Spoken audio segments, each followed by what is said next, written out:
Tama naman, basa nyo, hindi ito fake news. Only in the Philippines, ika nga.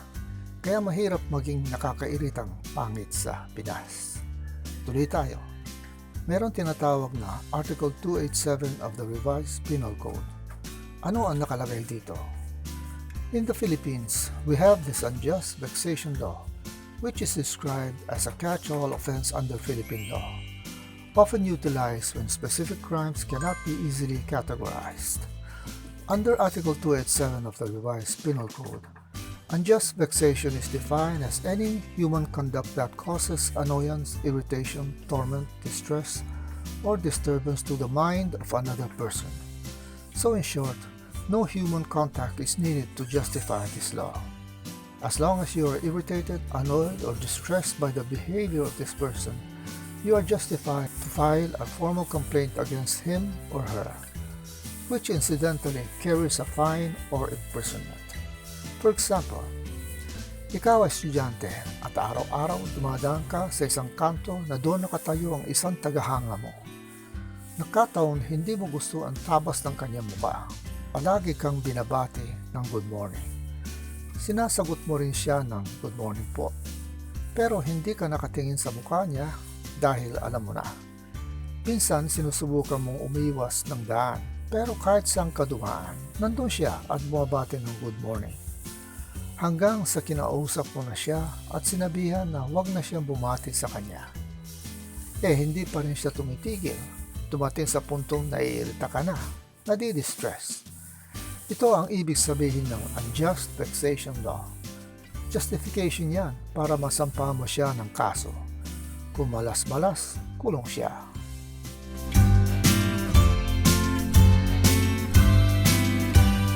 Lumipat naman tayo sa isa pang batas, Republic Act No. 8491, otherwise known as the Flag and Heraldic Code of the Philippines.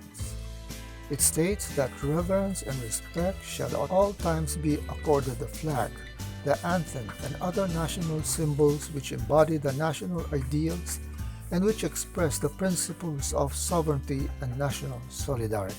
Thus, some prohibitions exist in the proper display of the flag.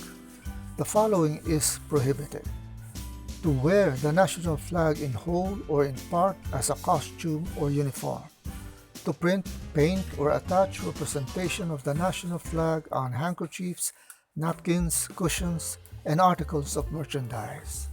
So all our athletes and celebrities donning our flag-inspired designs are violating this law. Actually, Senator Bong Revilla filed a bill recommending amendments to this law, but to date has not been acted upon. So, paano pala si pambansang kamao na si Manny Pacquiao? Yung mga uniforme, merchandise, at iba pa. Another prohibition on the display of the Philippine flag is that it shall not be displayed horizontally. It shall always be hoisted aloft and be allowed to fall freely. So I'm just wondering what justifies the huge flag displayed on the back wall of our Congress. Don't get me wrong, hindi naman tayo against yan. Maganda naman. Embracing the Philippine symbol of love of country. Kaya lang dapat siguro may accompanying guideline dito. The United States, on the other hand, has specific directions of flying the flag horizontally. It says, when the U.S. flag is displayed other than from a staff, it should be displayed flat or suspended so that its folds fall free. That's from their U.S. Veterans Affairs. At sa huli, a tiebreaker in case of an election. Under Section 240 of Article 19 of the Omnibus Election Code, in an election resulting in a tie, two or more candidates have received an equal and highest number of votes. The Board of Canvassers draws lots of the candidates who have tied and shall proclaim as elected the candidates who may be favored by luck. So, toss coin, heads you win, tails you lose. An amendment was filed by the late Senator Miriam Santiago to forego this procedure and in place implement a more reliable and accurate process to determine the winners of an election in case of a tie. However, the bill has not been acted upon. Ito ang mga batas sa Pinas na masasabi nating unusual talaga. Minsan nakakatawa. Ano ang inyong masasabi? Paki-comment sa baba.